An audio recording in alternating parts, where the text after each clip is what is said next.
JCorp are already starting to look at doing our business a little bit differently. We are enhancing how we look at potential investments, and we are also looking at revamping our policies to make sure that there are ESG elements within all our policies.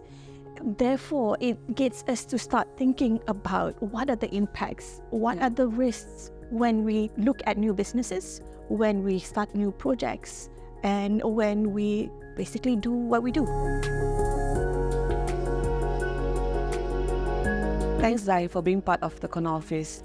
So I have a couple of questions for you. Perhaps you can shed some light on this matter. So the first question I have is that I know that JCorp has already established a sustainability roadmap to align with the Malaysia's net zero strategy. How is that going? As you know, JCorp has established the ESG roadmap last year. We are in the process of implementing it. And one of the things that is very important within our ESG roadmap is decarbonisation. So we align ourselves to the Malaysian net zero strategy, which is net zero in 2050. So as part of that, we have started by trying to quantify our ESG emissions. We're doing our emissions baseline. We're looking at our scope 1 emissions and scope 2 emissions. These are the emissions that are generated by JCorp itself through our own consumption of things like fuel and also electricity. So that's how we are starting. And then moving forward, then we'll start looking at how we can reduce our GHG emissions by doing certain things that could help put our emissions down. Scope 3 is a little bit more complicated. It is what our supply chain is doing. I see. So how it affects us. And it's also indirect type of emissions. So for instance, any employee travel, that will be a scope 3 emission. I see. So can we say like scope 1, 2, 3, we have relative control on them, right? On how we can probably mitigate the emissions, the GHG emissions from there.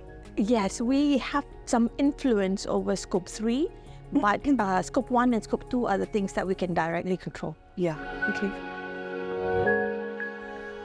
So what else is JCorp doing to ensure that we're actually ready for any impact pertaining to climate change? JCorp is also looking at data analytics. So using AI to really look at the type of emissions that we have and where it's coming from. This way we can really target what are the areas where we need to improve.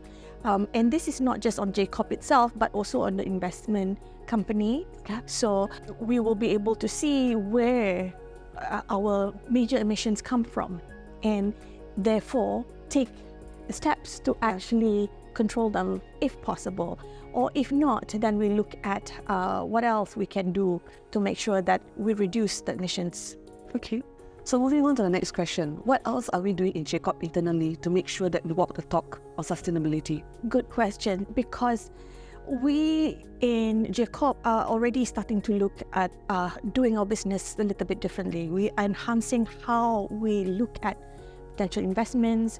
There's been another session with our Chief of Investment on sustainable investment. And we are also looking at revamping our policies to make sure that there are ESG elements within all our policies. Therefore, it gets us to start thinking about what are the impacts, what are the risks when we look at new businesses, when we start new projects, and when we basically do what we do. When we look at our supply chain, we don't just work with the bigger companies. We also work with the small, medium enterprises that may not be ready for ESG. They may not have enough to even think about ESG compliance. What we hope to do is, through our green procurement and supply chain policy, is trying to help at least educate them. So get them to understand what they need to do